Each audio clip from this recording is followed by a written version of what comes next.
வணக்கம் உறவுகளே, எல்லாம் அப்படி நல்ல சும்மா இருக்கிறீங்களா? நான் தான் கௌரி ஆயிக்கிறேன். ஃபுல் ரெசிபி நிறைய நாளாக எனக்கு போடுறதுக்கு டைம் கிடைக்கல. இருந்தாலும் இந்த தோசை ரெசிபி வந்து நான் உங்களுக்கு டிரெக்டாக மேக் பண்ணல. ஆனால் எப்படி இதை மேக் பண்ணினேன்ன்றதை மட்டும் இதில் உங்களுக்கு நான் சொல்லுகிறேன்.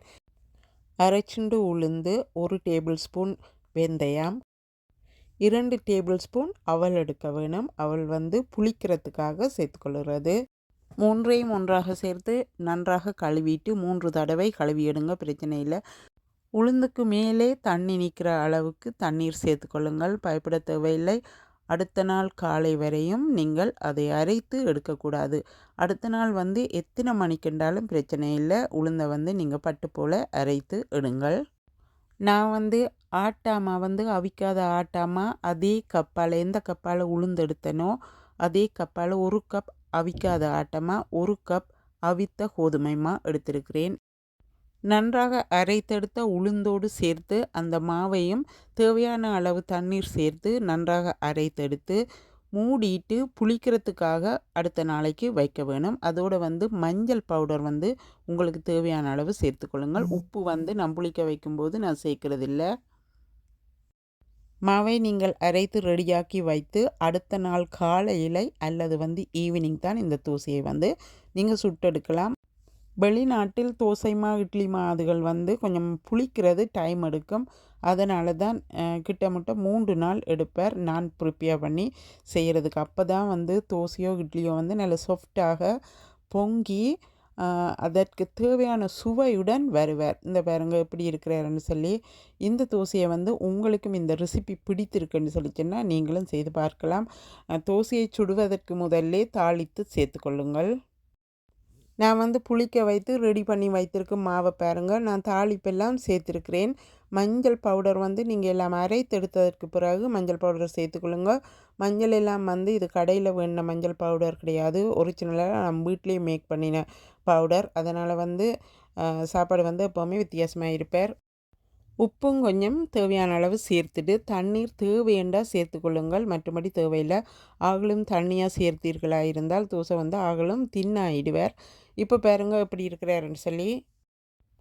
இப்போ வந்து இந்த தோசையை வந்து நான் சுட்டெடுக்க போகிறேன். பாருங்க எப்படி இருக்கிறாருன்னு சொல்லி. இப்போ இந்த தாச்சியை வந்து நான் நல்லா சூடாக்கிட்டு கொஞ்சம் தண்ணீர் தெளித்தேன். நான் தோசைக்கல் வந்து எப்போதுமே வந்து மீடியம் ஹீட்டில் நிற்க வேணும்.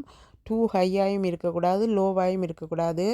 அப்படி இருந்தால் அந்த தோசை நீங்கள் ஊற்றும்போது வந்து தோசை பொங்கி வர மாட்டார், ரொட்டி மாதிரி வந்துடுவார். அதோடு வந்து கொஞ்சம் தண்ணி தெளித்து கொள்ளுங்க.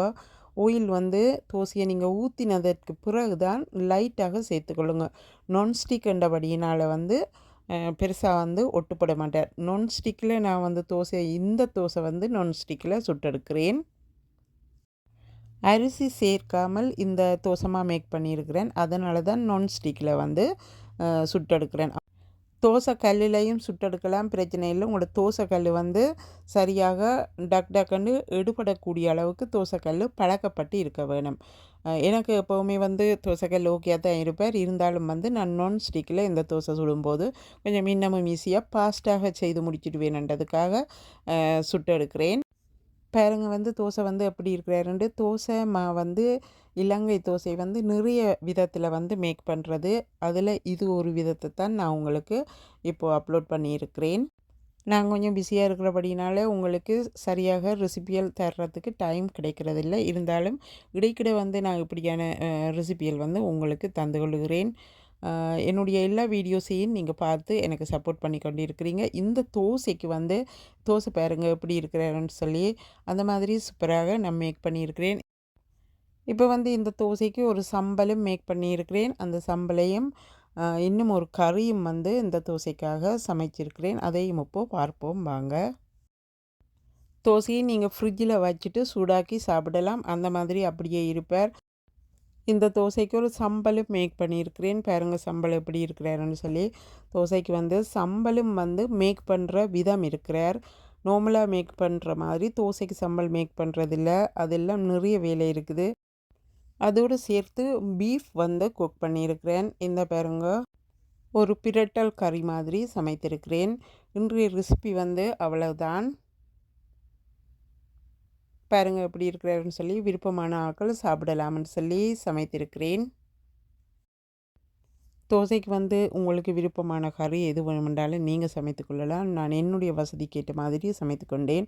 இன்றைய ரெசிபி வந்து அவ்வளவுதான். இப்போ வந்து தோசையை டேஸ்ட் பண்ணி பார்ப்போம்.